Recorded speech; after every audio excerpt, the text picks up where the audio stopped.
I can't pretend that things are okay. There's definitely something going on. Well, I'm going to ask you if when you put your head on your pillow at the end of the day and it's time to rest and time to go to sleep, do you feel absolutely in your soul with total integrity at peace? Do you lie there and go, that was a great day? Or do you actually collapse with total exhaustion into a place of surrendering to what has happened today and just become comatose with exhaustion? That's a really good indication of where you sit on that stress productivity scale. Because generally, anyone ambitious is going to want a level of high productivity. That's marvelous. But getting into a place of what I call graceful productivity is where we're really in our positive flow and we're more able to sustain. So when you lie in bed and you're feeling that alignment, that integrity, that sense of I've honored my values today, I feel fulfilled, I feel embalmed in grace, then you're in a good place. But the majority of people that I coach, the organizations I work with who come up and want to talk to me afterwards, after I've done keynotes, they're collapsing into bed. There is no sense of sweet, restorative success. Success doesn't feel sustainable because it feels they're on a treadmill and they're being reactive. So it's that overarching sense of, are you at peace in yourself? And if you're not, if you're whirling and swirling and up in your head, and it's the constancy of the noise that is creating a world where you're reactive and feeling a loss of control, then that's when change needs to happen. And I'll take it a step back. The core precursor to burnout is this loss of control. A sense of a loss of control is a deterministic factor in how likely we are to cascade into burnout. And it takes something like a pandemic for us to lose every sense of control, for it to be ever more necessary that we have strategies to get inner control, because as we know, we cannot control what's happening in the outer world. And that's a challenge for a lot of people. Very, very true. Now, I can think of times and cycles where I felt this level of, I don't know if it's called anxiety, pre-burnout, but having moments where I'm going through a certain cycle that would happen. And I feel like in the moments of those cycles is like when I have a strong desire for things that I want, there's a part of me Yeah. that feels that if I want to fix this, I would have to let go of the potential of success that I want. I'd have to diminish myself. And I have a feeling you counter that quite strongly. I would say, let's start with a definition of success. Let's start right there.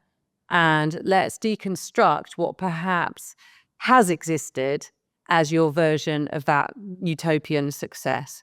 Because when we deconstruct it and redefine it in alignment with your values and what matters most to you, that might actually change shape.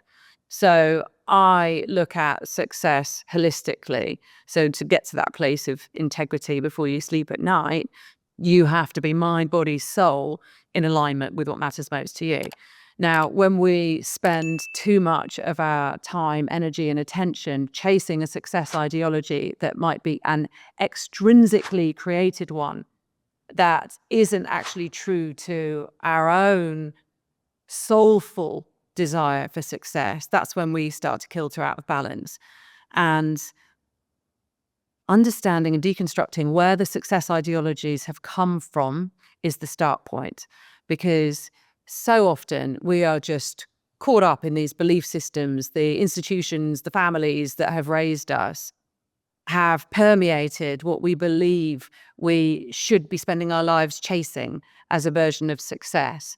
But quite often that is harmful to us. And so we've got to do the work to understand, well, hang on a minute, what am I actually doing here?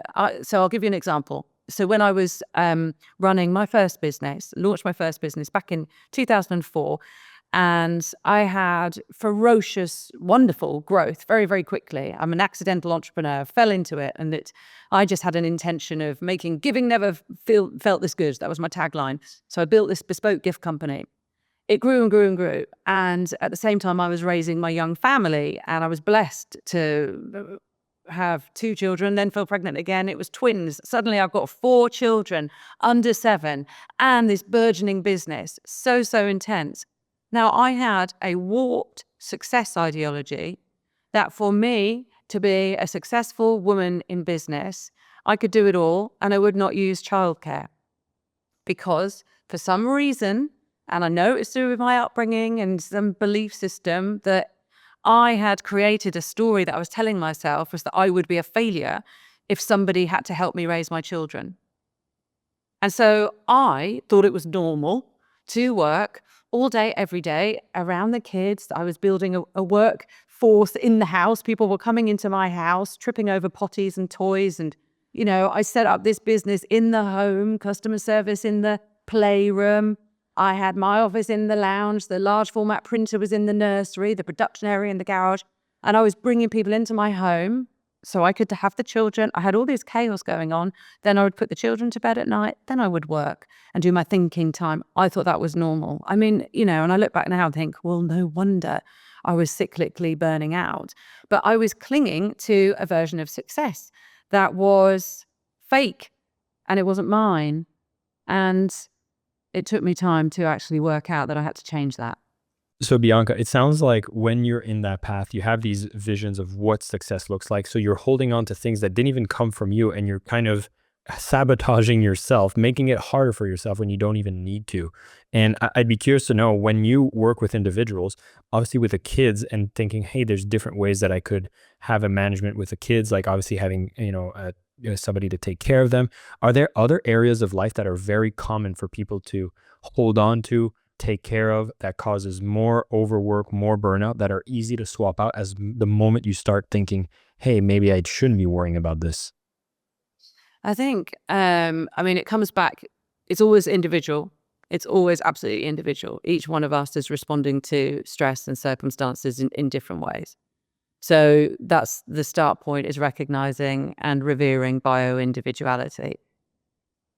Understanding what is motivating and driving someone to do what they do is how we start to unpack whether they are operating in a way that is sustainable or not.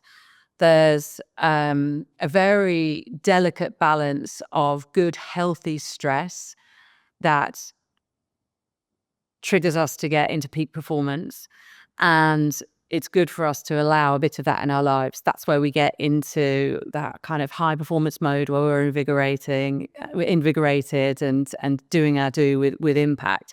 But we can't stay in that place of productivity for too long. We need to understand where the rest is going to come in to then rejuvenate. So it's kind of stress plus rest equals growth. So we have to remember this equation and understand what that looks like for us on an individual level. Thank you so much for listening to the Selling with Love podcast. We have some previous episodes you can tune into right here.